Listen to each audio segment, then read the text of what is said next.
Bonjour les partenaires, j'espère que vous allez bien. Aujourd'hui, nous allons parler d'amour, mais pas n'importe lesquels. Il s'agit d'aimer les autres dans leurs différences. Aimer les autres dans leurs différences, c'est avant tout accepter les autres tels qu'ils sont. C'est d'être capable d'écouter les autres et de les encourager dans ce qu'ils font. En général, nous critiquons tout ce qui ne nous ressemble pas. Nous critiquons tout ce qui ne fait pas partie de notre monde. Chers partenaires, en tant que chef d'entreprise, si vous passez votre temps à critiquer les choix, les façons d'être et les décisions de vos collaborateurs, comment est-ce que vous voulez qu'ils soient productifs? Parce qu'en réalité, un être humain ne déploie sa créativité à, je dirais, 99% lorsqu'il vit dans un environnement où il se sent accepté tel qu'il est. Alors, apprenons à développer un sentiment d'acceptation envers les autres. C'est très important parce que définitivement là, on ne peut pas se ressembler. Chacun a sa vie et chacun a son parcours de vie. L'expérience de X n'est pas l'expérience de Y. Et tout le monde a vécu sa vie. Il y en a qui l'ont vécu facile. Il y en a qui ont dû trimer pour l'avoir. Vous pouvez aller chercher la meilleure chose que les gens ont en eux. Vous ne savez pas si cet employé-là a rencontré plus de difficultés dans sa vie, a rencontré plus de difficultés pour réussir dans sa vie que vous qui avez eu comme la cuillère dans la bouche, ou vous n'avez pas eu à faire beaucoup d'efforts pour que vous ayez tout ce que vous aviez aujourd'hui. Vous ne pouvez pas le juger en fonction de vous, vos expériences personnelles, parce que bien entendu, l'expérience de vie de chacun est différente.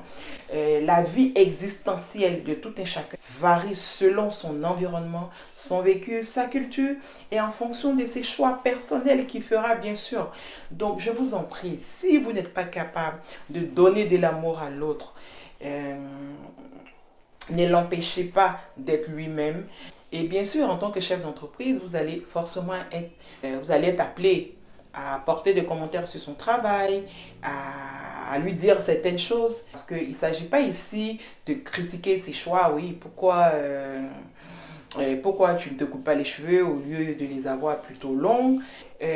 Autant faire des critiques objectives et qui peut l'emmener à se corriger ou bien à pouvoir se remettre en cause. C'est sûr que quand on se met à la place de l'autre, on est capable de comprendre ses décisions, on est capable de comprendre ses choix, on est capable de comprendre pourquoi il entreprend telle ou telle action, même si on ne les partage pas.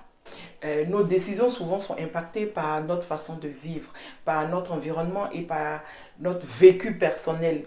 Parce que si on ne nous a pas appris à faire un certain nombre de choses, on ne peut pas les initier dans notre vie. Donc comprenez, quelqu'un qui n'a pas appris à dire merci, quand tu lui donnes une banane, il prend la banane et il la mange tout simplement parce que lui dans sa tête, vous lui donnez une banane pour qu'il puisse manger. Vous allez me dire c'est de la politesse, du savoir-vivre et tout, mais vous ne connaissez pas ses parents, vous ne savez pas si ses parents lui ont inculqué cette valeur-là. Vous comprenez?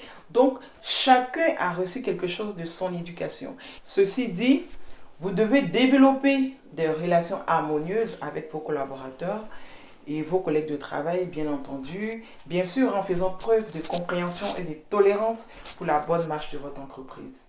Alors, je vous invite à cultiver le véritable amour qui accepte l'autre dans sa différence.